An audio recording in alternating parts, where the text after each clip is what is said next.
شاہ مردان۔ حضرت علی رضی اللہ عنہ نے فرمایا کہ یہ زرہ میری ہے۔ یہودی نے آپ رضی اللہ عنہ کو جواب دیا یہ زرہ میری ہے۔ اس پر آپ نے فرمایا کہ ہم قاضی صاحب سے فیصلہ کروا لیتے ہیں۔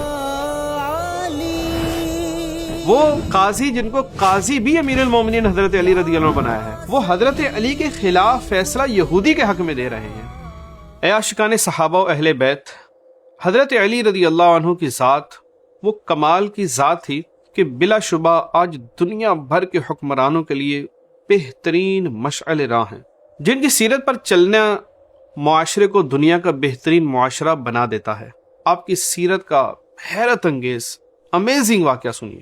چنانچہ جنگ صفین کے موقع پر حضرت علی رضی اللہ عنہ کی ایک زرہ گم ہو گئی، زرہ جنگ کے دوران جس سے حفاظت کی جاتی تھی۔ بعد میں جب حضرت علی رضی اللہ عنہ کوفہ تشریف لائے تو آپ نے وہ زرہ ایک یہودی کے پاس دیکھی۔ آپ نے اس سے فرمایا کہ یہ زرہ میری ہے اور میں اس کا مالک ہوں، میں نے تمہیں نہ بیچی نہ تحفے میں دی۔ یہودی نے آپ رضی اللہ عنہ کو جواب دیا یہ زرہ میری ہے کیونکہ میرے قبضے میں ہے۔ اس پر آپ نے فرمایا کہ ہم قاضی صاحب سے فیصلہ کروا لیتے ہیں، جیسے یوں کہیں کہ آج کے دور کے حساب سے جج کے پاس چلتے ہیں، فیصلہ کروا لیتے ہیں۔ چنانچہ مولا علی رضی اللہ عنہ اور وہ یہودی دونوں قاضی شریح رحمۃ اللہ علیہ کے پاس چلے گئے، آپ کی عدالت میں پہنچے۔ اور یہاں یہ بات بتاتا چلوں کہ قاضی شریح کو قاضی بھی حضرت علی نے بنایا تھا، کیونکہ آپ اس وقت امیر المومنین تھے، خلیفۃ المسلمین تھے۔ بہرحال قاضی شریح نے دونوں فریقین کی بات سنی اور امیر المومنین حضرت علی رضی اللہ عنہ سے کہا اے امیر المومنین، کیا آپ کے پاس کوئی پروف ہے، ثبوت ہے اپنے دعوے کا؟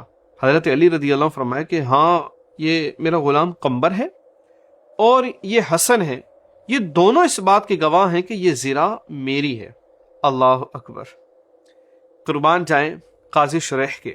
قاضی شریح نے کہا کہ قمبر آپ کا غلام ہے اور غلام کی گواہی آقا کے حق میں قبول نہیں ہے۔ اسی طرح امام حسن مجتبی رضی اللہ عنہ آپ کے بیٹے ہیں اور بیٹے کی گواہی بھی باپ کے حق میں قبول نہیں ہے، یعنی یہ دونوں عادل ہیں، لیکن غلام کی گواہی آقا کے حق میں اور بیٹے کی گواہی باپ کے حق میں قبول نہیں ہے۔ یہ کہہ کر آپ نے یہودی کے حق میں فیصلہ دے دیا، یعنی وہ قاضی جن کو قاضی بھی امیر المومنین حضرت علی رضی اللہ عنہ بنایا ہے، وہ حضرت علی کے خلاف فیصلہ یہودی کے حق میں دے رہے ہیں۔ اب جب یہ فیصلہ اس یہودی نے سنا تو وہ حیران رہ گیا، ایسا عادلانہ فیصلہ، یعنی خلیفہ نے جس کو قاضی بنایا وہ قاضی خلیفہ کے خلاف فیصلہ دے رہا ہے، اور جس کے حق میں فیصلہ دے رہا ہے وہ مسلمان بھی نہیں ہے، وہ یہودی ہے۔ یہودی اسلام کا یہ نظام عدل دے کر حیران ہو گیا، اتنا متاثر ہوا، کہنے لگا اے خلیفۃ المسلمین، اے علی، یہ حق کے فیصلے نے میرے دل میں بھی حق داخل فرما دیا ہے۔ بے شک آپ سچے ہیں، یہ زرہ بھی آپ کی ہے، یہ بھی حق ہے، اور یہ بھی حق ہے کہ آپ کا مذہب بھی حق ہے۔ یہ سارا معاملہ دیکھ کر وہ یہودی کلمہ پڑھ کے مسلمان ہو گیا۔ اے عاشقان صحابہ و اہل بیت، اسلام کی تعلیمات وہ تعلیمات ہیں جن پر عمل کرنے سے معاشرے میں امن قائم ہوتا ہے اور غیر مسلم مسلمانوں کو دیکھ کر داخل اسلام ہوتے ہیں۔ آج کا مسلمان جتنا اسلام سے دور ہوتا چلا گیا، اتنی ہی ذلت و رسوائی اس کا مقدر بن کے رہ گئی۔